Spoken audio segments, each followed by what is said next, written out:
Un feliz sábado, apreciados hermanos, a cada uno de ustedes. En esta tarde vamos a continuar con la segunda parte del capítulo número 4, que está titulado El mensaje del juicio conmueve a los Estados Unidos. Este capítulo es parte del libro que hemos estado estudiando durante cada sábado, Cristo en su santuario.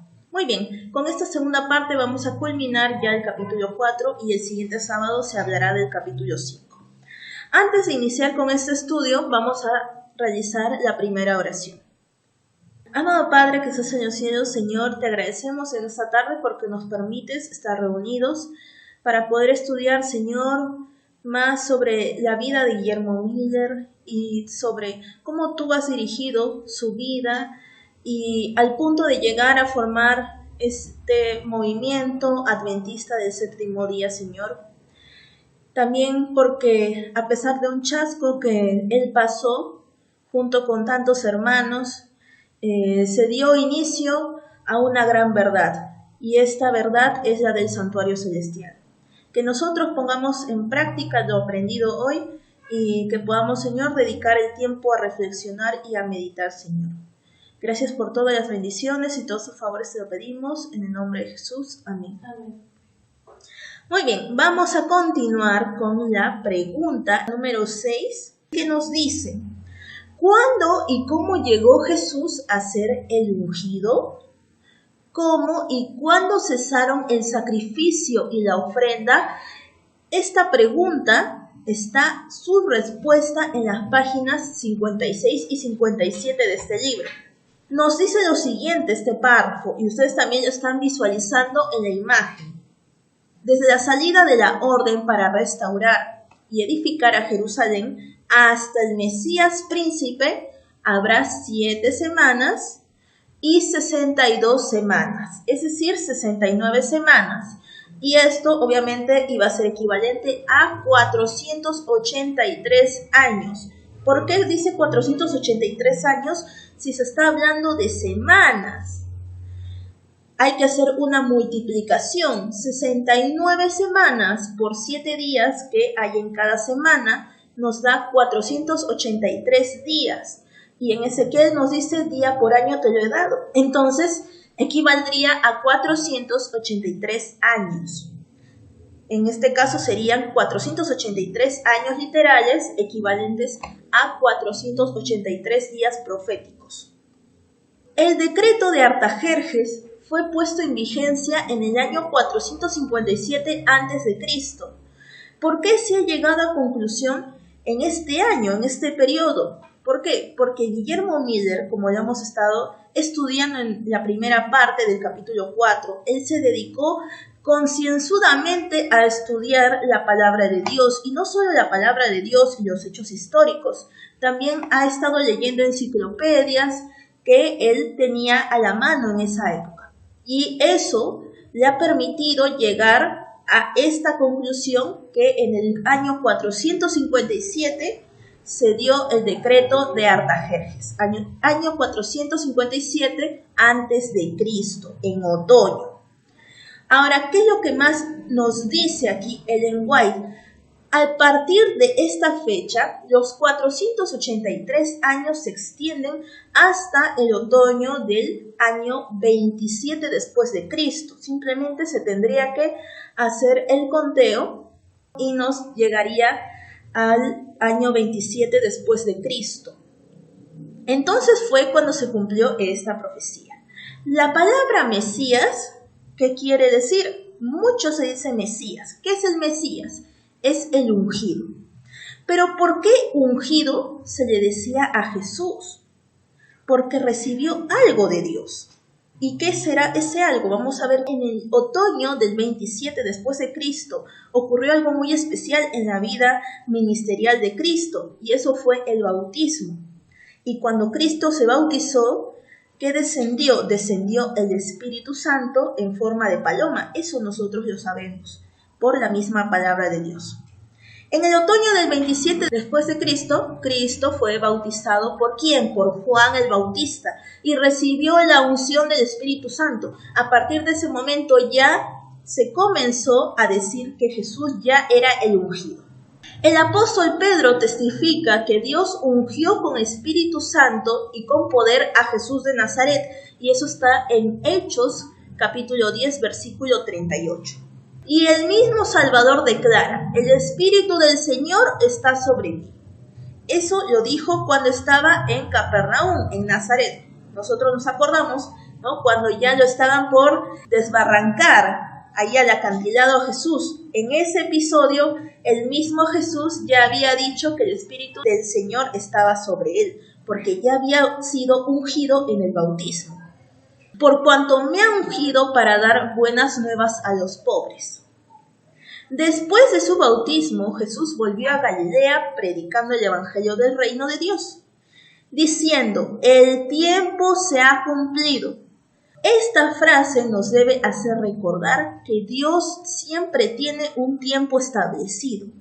Dios no es un Dios de cantidades inexactas. Dios es un Dios de cantidades exactas, de periodos exactos, de tiempos exactos. No que un día más, un día menos, no. Dios es un Dios exacto. Pero nosotros muchas veces tratamos de ver en Dios las actitudes o cualidades del ser humano, que Dios no es exacto, que Dios siempre va a tener un margen de error, y no es así. Entonces Dios había establecido un tiempo para que Cristo se bautizara, y se bautizó en ese tiempo y exactamente en una determinada fecha, en otoño del año 27 después de Cristo. Eso está en Lucas capítulo 4, versículo 18, y Marcos capítulo 1, versículos 14 y 15, lo que mismo Cristo manifestó diciendo que el tiempo se ha cumplido. Ahora, vamos a responder la siguiente pregunta, porque solo hemos respondido la primera parte de la pregunta número 6. ¿Cuándo tenía que cesar el sacrificio y cómo fue que cesó el sacrificio? A la mitad de la semana hará cesar el sacrificio y la ofrenda. ¿Quién era ese sacrificio que iba a ser pagado por cada uno de nosotros? ¿Quién era ese sacrificio? El mismo Cristo, el mismo ungido. En el año 31 después de Cristo, 3 años y medio después de su bautismo, eso lo calculamos sumando 27 más 3 años y medio, nuestro Señor fue crucificado. Con el gran sacrificio ofrecido en el Calvario, terminó aquel sistema de ofrendas que durante 4000 años había prefigurado al Cordero de Dios. Eso de prefigurar, de ser el antitipo, todo ello lo estuvimos viendo en el capítulo de tipos y antitipos. Si no lo han visto, pueden verlo allí, está en redes sociales. Muy bien, entonces, en el año 31 después de Cristo se cumplió exactamente 4000 años de un largo periodo donde se estuvo ofreciendo sacrificios. ¿Y cuándo se inició el sistema de ofrendas y sacrificios? Cuando se hizo el primer sacrificio, y eso fue después de que Adán y Eva pecaron. Eso nos debe de quedar claro. No podemos hacer el cálculo hasta la muerte de Cristo desde la creación, porque eso no es así. Tiene que ser cuando cayeron Adán y Eva. Hasta la muerte de Cristo se cumplieron 4000 años. Nos dice explícitamente y exactamente eso. Enfáticamente nos dice eso. El tipo se encontró con el antitipo, y todos los sacrificios y las oblaciones del sistema ceremonial debían cesar. Allí, como decía, tenía que cesar los sacrificios y las ofrendas de corderos y otros animales. Entonces, si vemos que hay otras personas que ofrecen corderos, hacen sus sacrificios en otros lados, pues prácticamente no están cumpliendo lo que dice la palabra de Dios. No están cumpliendo con lo que dice el espíritu de profecía, que es ya no más sacrificios, porque Cristo ya vino a hacer el sacrificio para todos nosotros, por cada uno de nosotros, ya no más. Y también podemos ver del tiempo de los 4000 años que se cumplieron. Pregunta número 7. ¿Cuán significativos fueron estos eventos en la profecía de los 2300 días de Daniel 8:14? Esta respuesta está en las páginas de las 56 a las 58. Y también voy a leer este párrafo y de todas maneras vamos a ir recordando lo que se habló en la pregunta anterior. Hasta aquí, cada uno de los detalles de las profecías se ha cumplido de una manera sorprendente.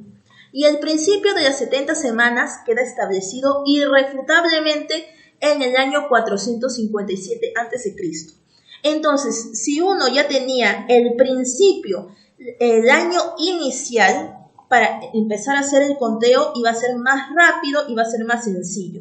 Ya se sabía entonces el año en el cual ocurrió el decreto de Artajerjes. Entonces simplemente quedaba contar los siguientes años que venían. Ahora, ¿cuándo finalizaban esas 70 semanas o 490 años? Eso culminaba ¿en qué año? En el año 34 después de Cristo. ¿Qué ocurrió en el año 34 después de Cristo? Ocurrió el apedreamiento de Esteban, que fue el primer mártir después de que murió Cristo, el primer mártir. Al fin de esta fecha no es difícil encontrar el final de los 2300 días. Las 70 semanas o 490 días cortadas de los 2300 días, ¿qué dejan? Dejan una diferencia de 1800 días. ¿Por qué? Tenemos simplemente que restar 2300 menos 490 días y nos da como residuo 1810 días, que equivalían a 1810 años literales. Al contar desde el 34 después de Cristo, los 1810 años llegan a 1844. ¿Y eso cómo se podía calcular? Simplemente 34 después de Cristo más 1810, entonces culminaba en 1844.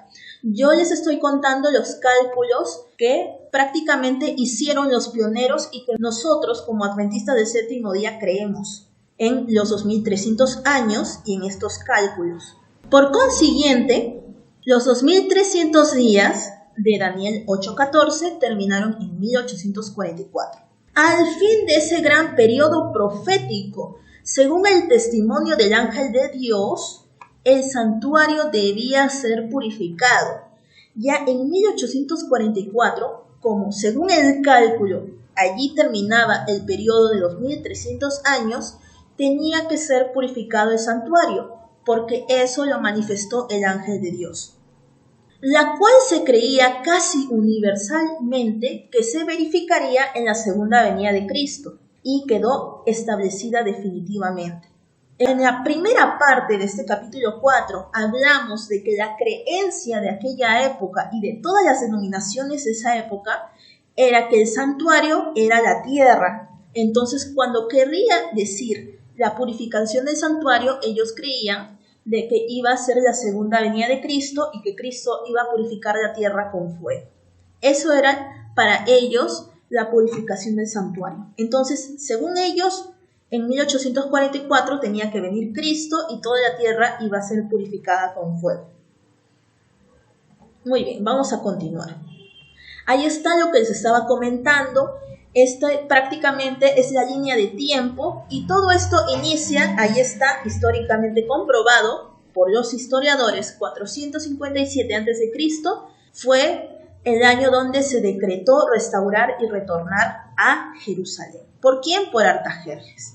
Y de ahí se cuentan los 490 años que terminan en el año 34 después de Cristo. Desde el año 27 después de Cristo hasta el año 34 después de Cristo hay 7 años, o llamado también una semana, y que nos decía que a la mitad de esta semana iba a morir Cristo, iba a ser sacrificado el Mesías, y eso a la mitad de la semana, 3 días y medio o 3 años y medio, entonces eso se cumplió en el año 31 después de Cristo. Ahí muere Jesús, crucificado. Después del año 34 después de Cristo, sumo 1810 años y eso culmina en 1844, donde se comienza o se inicia el juicio en el cielo. ¿Y por qué se dice día por año? Ezequiel 4:6, día por año te lo he dado. Ahí está. Si ustedes quieren ver con más detenimiento esta imagen, lo pueden ir viendo un poquito despacio en el video. Ahora sí vamos a la pregunta número 8. Ya hemos visto la parte de los 2300 años. Ahora vamos a ver qué pasa en esa época en el contexto de Guillermo Miller, porque este estudio tuvo bastante repercusión en esa época y en las denominaciones que también estaban en esa época. Pregunta número 8. Miller pasó 7 años estudiando fervientemente la Biblia. 7 años estudiando fervientemente todos los días, quién sabe, sin cesar. ¿Cuántos fueron dedicados a una investigación inicial y cuántos a una cuidadosa revisión? Eso está en las páginas 58 y 59. Había dedicado 2 años al estudio de la Biblia, cuando en 1818 llegó a tener la solemne convicción de que en unos 25 años después aparecería Cristo para redimir a su pueblo. Entonces, 25 años después, porque 1818 más 25 terminaba en 1843. Inicialmente, él creyó que en 1843 iba a venir Cristo.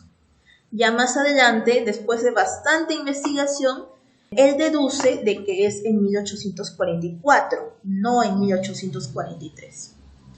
Su único temor era que en su gran júbilo por la perspectiva de la gloriosa liberación que debía cumplirse tan pronto, porque para él 25 años iban a pasar rapidísimo, para que él pudiera esperar la venida de Cristo. Él estaba contento, pero él tenía el temor de que ese júbilo que él tenía pudiera jugarle en su contra. Muchos recibiesen la doctrina sin examinar lo suficiente las Escrituras para ver si era la verdad. De aquí que vacilara en presentarla por temor de estar errado y de hacer descarriar a otros. Entonces Guillermo Miller tuvo un temor de que se deje llevar por la emoción, por la alegría de esperar la venida de Cristo, y que eso lo contagie a los hermanos y después ellos solo se basen en escuchar lo que Guillermo Miller les decía en vez de dedicarse a estudiar la misma palabra de Dios, a investigar. Él no quería que los hermanos fueran unos simples borregos, sino que ellos también se dedicaran al estudio constante. Ustedes saben que Dios progresivamente, dependiendo de ese momento, da luz, da conocimiento. Pero si solo uno se encasilla en algo, entonces Dios no puede manifestar algo más. ¿Por qué? Porque se deja de lado la investigación, se deja de lado el estudio. Por ello es importante siempre estar en constante estudio de la palabra de Dios. Aparte que Guillermo Miller se sentía como un líder responsable de tantas almas y él no quería hacer que las personas se descarríen. Por eso él al principio no quiso predicar. Él al principio decidió dar algunos estudios bíblicos a las personas que estuvieran interesadas. Por ejemplo, si había un hermano que quería saber un poquito más de ese tema, le decía, hermano Guillermo, por favor, ¿me puede explicar un poquito más de este tema? Me gustaría saber un poquito más. Ya, entonces, a tal hora, en tal lugar, podemos ir estudiando de la palabra de Dios. Ya. Entonces eran casos particulares, eran pocas las personas que le pedían estudiar con él la palabra de Dios. No había hecho todavía las predicaciones en púlpitos por ese temor. Esto lo indujo a revisar las evidencias que apoyaban las conclusiones a que había arribado y a considerar cuidadosamente cualquier dificultad que se presentase en su mente. Encontró que las objeciones se desvanecían ante la luz de la palabra de Dios como la neblina ante los rayos del sol. Entonces todas aquellas dudas que él tenía de la palabra de Dios, de la Biblia, aquellas cosas que él no sabía, cuando él iba estudiando con mucha oración, Dios le aclaraba aquellas cosas que para él le parecían oscuras. Él iba encontrando más verdades gracias a la palabra de Dios, gracias a que el Espíritu Santo lo inspiraba, lo guiaba en ese estudio. Los 5 años que dedicó a esos estudios le dejaron enteramente convencido de lo correcto de su posición. Después de 5 años de arduo estudio, llegó a la conclusión de que él sí o sí seguía convencido en su postura. Entonces, después de 5 años, recién dejó de tener ese temor y pues ya se animó a hablar a los demás hermanos en público. Imagínense cuánto tiempo pasó. Pregunta número 9. ¿Por qué razones Miller vaciló en cuanto a comenzar a predicar? Eso está en la página 59. Ustedes ven ahí a Guillermo Miller un poquito con cara de desesperación, de no saber qué hacer, un poco de duda en su rostro. Como lo comenté en el anterior párrafo, ¿no? Su único temor era que en su gran júbilo por la perspectiva de la gloriosa liberación que debía cumplirse tan pronto, muchos recibiesen la doctrina sin examinar lo suficiente las Escrituras para ver si era la verdad. Su único temor era que en su gran júbilo por la perspectiva de la gloriosa liberación que debía cumplirse tan pronto, muchos recibiesen la doctrina sin examinar lo suficiente las Escrituras para ver si era la verdad. De aquí que vacilara en presentarla por temor de estar errado y de hacer descarriar a otros. Solo al pedido de sus hermanos, en cuyas palabras creyó oír el llamado de Dios, se debió que Miller consintiera en presentar sus opiniones en público. Y eso ya lo vimos en la pregunta anterior. Pasaron prácticamente 7 años para que Guillermo Miller se animara a predicar en público, en un púlpito. Ya tenía 50 años, no estando acostumbrado a hablar en público, y se consideraba incapaz de hacer la obra que se esperaba de él. Así como muchos hermanos que recién están iniciando, recién conocen la verdad y todavía tienen ese temor de poder predicar, de poder hablar sobre lo que creen. Y de verdad que yo los animo, hermanos, a que ustedes puedan hablar de la palabra de Dios, que no tengan miedo, que no tengan temor, porque es de valientes empezar a predicar, hablar de lo que uno cree, defender su postura, su posición. Entonces, no tengamos temor. Aunque sea, hay que comenzar de poco en poco. Lo poco que uno sabe es más que suficiente para poder compartirlo. Porque uno, cuanto más va estudiando la palabra de Dios, Dios lo va a ir fortaleciendo más en la fe, va a ir descubriendo más verdades. Y eso, cuando uno lo difunde, muchas personas se pueden quedar sorprendidas. Y si obviamente está amparado por la palabra de Dios, entonces con mayor razón uno va a empezar a creer. Y así la palabra de Dios se va a ir multiplicando y el mensaje va a llegar a muchas personas. Entonces uno nunca sabe lo que uno puede lograr comenzando a hablar de Dios y de este mensaje de que la venida ya está muy cerca, que ya está a las puertas. Entonces yo los invito, hermanos, a que no tengan temor de hablar de Dios. Pregunta número 10. ¿En qué sentido la predicación de Miller fue similar a la de los primeros reformadores? Esto está en la página 61. Vamos a recordar un poco de los reformadores, a ver, ¿cómo era su forma de proceder de los primeros reformadores? Ellos hablaban en voz bajita, ellos simplemente murmuraban ahí en las iglesias, hablaban a unas cuantas personas. ¿Eso hacían los primeros reformadores? ¿No? Los primeros reformadores prácticamente revolucionaron la historia. ¿Por qué?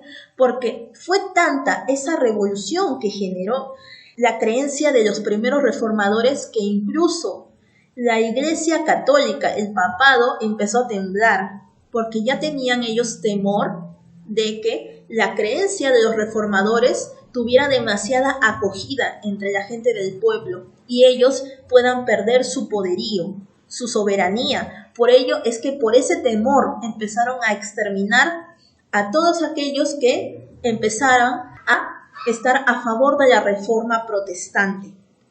Entonces, los reformadores causaron un gran impacto, un gran revuelo.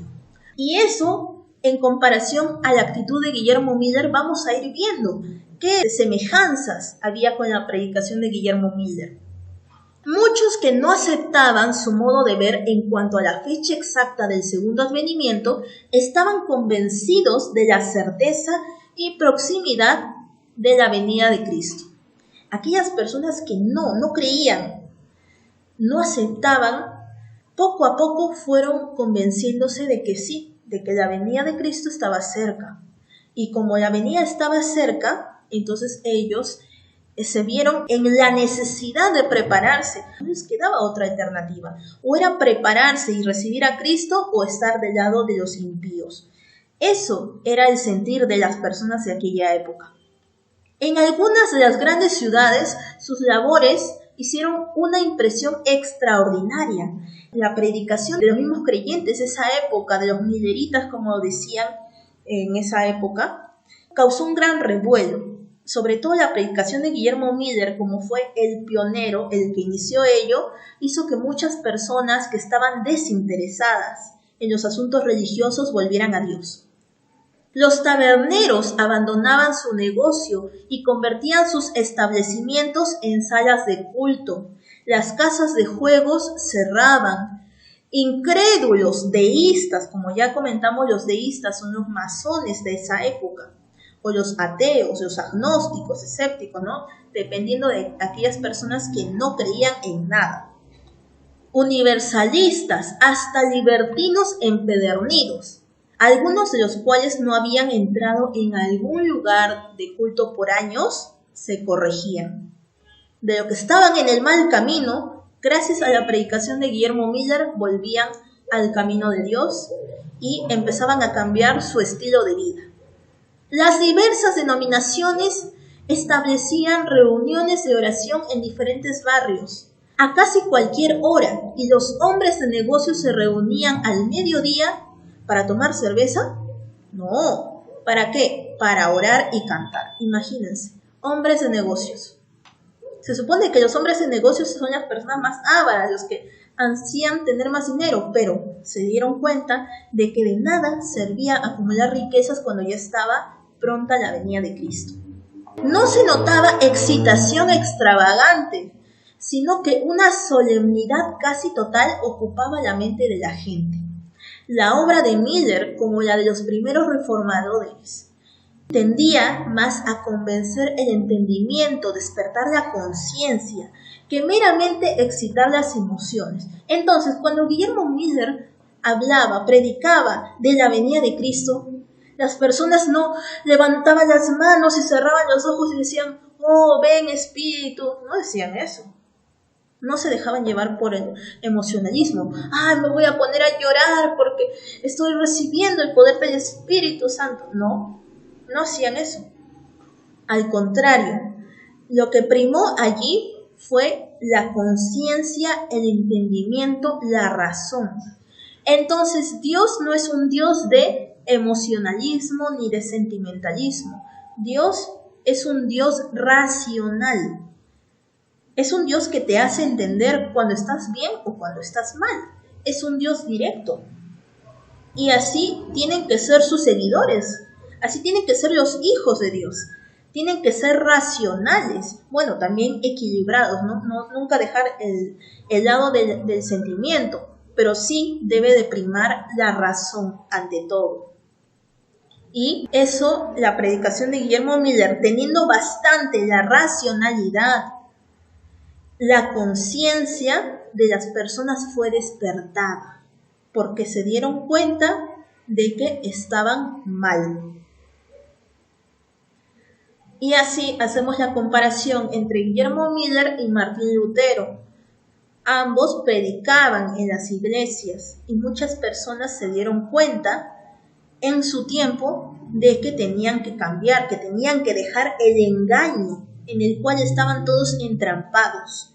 En la época de Martín Lutero era el engaño de las indulgencias, de estar sometidos al papado, y se volvieron a Dios por la justificación, por la fe, por la gracia de Dios, que ellos no necesitaban comprar el perdón de Dios con dinero, sino por la misma gracia, por la misma fe. Esa fue la verdad presente de esa época. Y la verdad presente de la época de Guillermo Miller fue primero creyeron en la segunda venida de Cristo en 1844, pero vamos a ver que más adelante su verdad presente de ellos fue el guardar el día sábado, porque antes se guardaba el domingo como día de reposo y también creer en el santuario celestial. Entonces estamos viendo ahí las comparaciones. Pregunta número 11. ¿Por qué la predicación de Miller, al igual que la de los reformadores, suscitó la oposición de los maestros religiosos del pueblo? ¿Con qué sustituyeron estos su falta de argumentos bíblicos? Páginas 63 y 64. Es decir, habían argumentos bíblicos a favor de Guillermo Miller. Y los maestros religiosos de esa época no sabían cómo refutar a esos argumentos. Entonces, ¿qué hicieron estos maestros religiosos, falsos maestros engañadores? ¿Qué hicieron debido a que no podían refutar estos argumentos de Guillermo Miller? Vamos a ver, ellos hicieron una jugada sucia o planearon hacer una jugada sucia. Sin embargo, no prosiguió su obra sin encontrar encarnizada oposición. Como le sucediera a los primeros reformadores, las verdades que proclamaban no eran recibidas favorablemente por los maestros religiosos. Hagamos la comparativa. En la época de los reformadores, quienes se opusieron fueron el Papa, los sacerdotes, la Iglesia Católica se opuso allí, los líderes de la Iglesia Católica. Y empezaron a emplear medios sucios, medios viles para poder apagar esa llama, ese espíritu de buscar la verdad ante todo.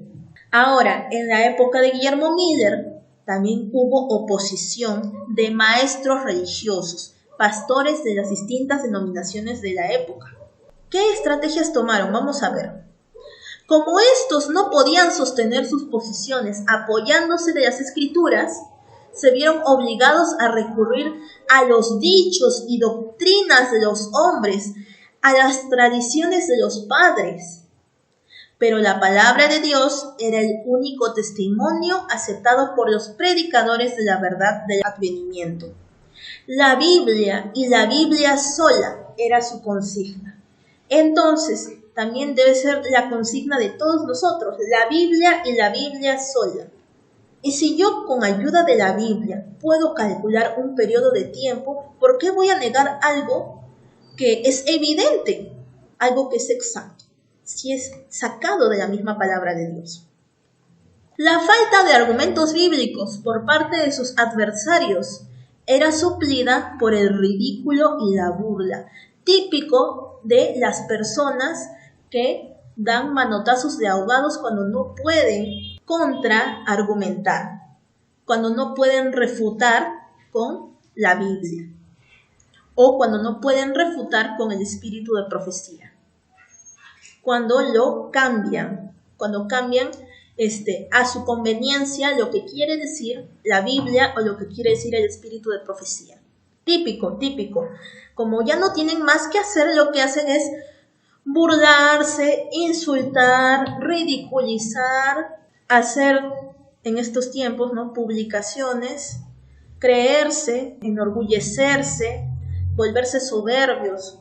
Eso es la actitud de las personas que no tienen argumentos.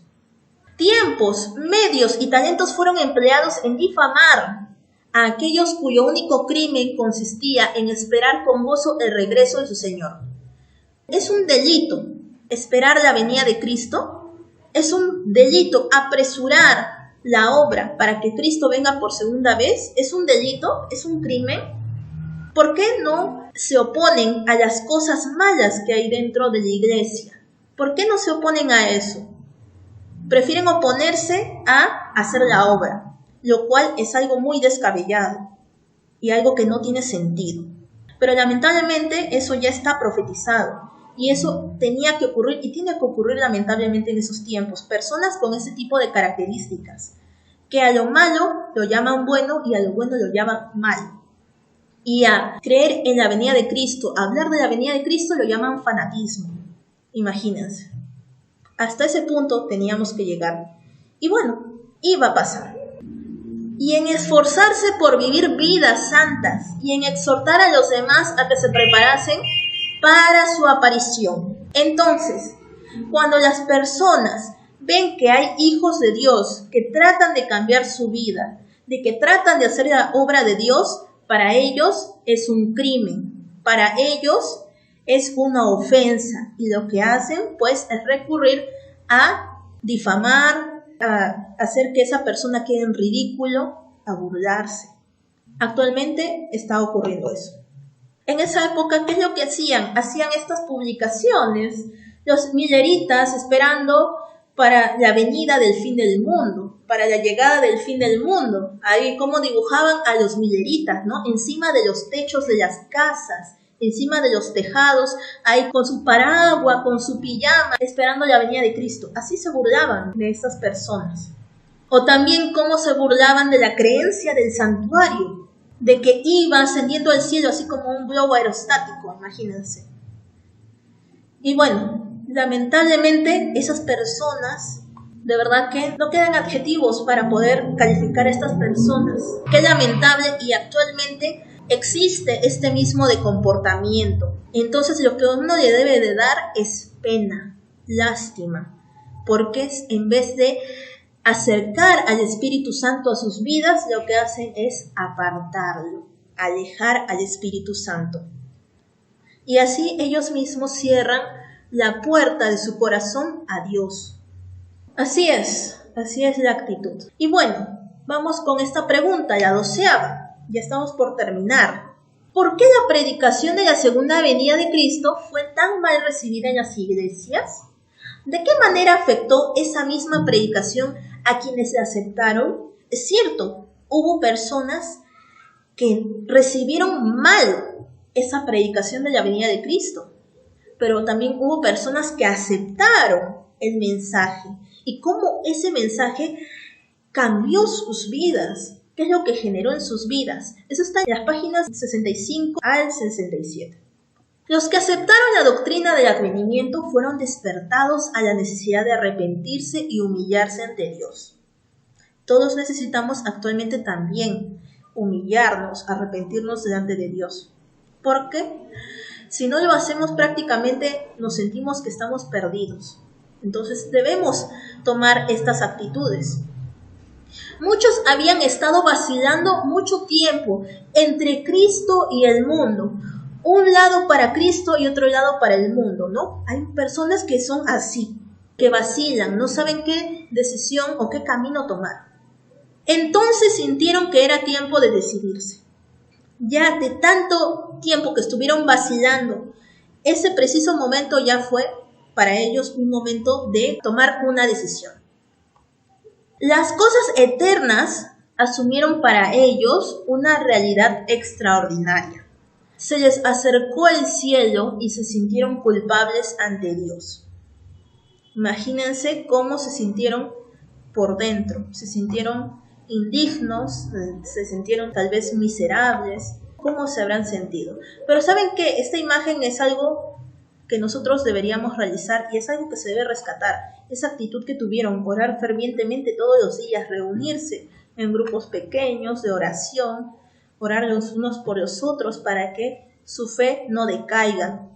Y si uno caía, el otro hermano estaba para levantarlo, para que no se desanime en creer en ese tiempo lo que era la venida de Cristo en 1844. Y ahora que se está hablando del 2031, hay hermanos que pueden tal vez todavía tener algunas dudas, pero para eso también deben haber hermanos que en vez de hundir al hermano que está caído, levantarlo y animarlo a continuar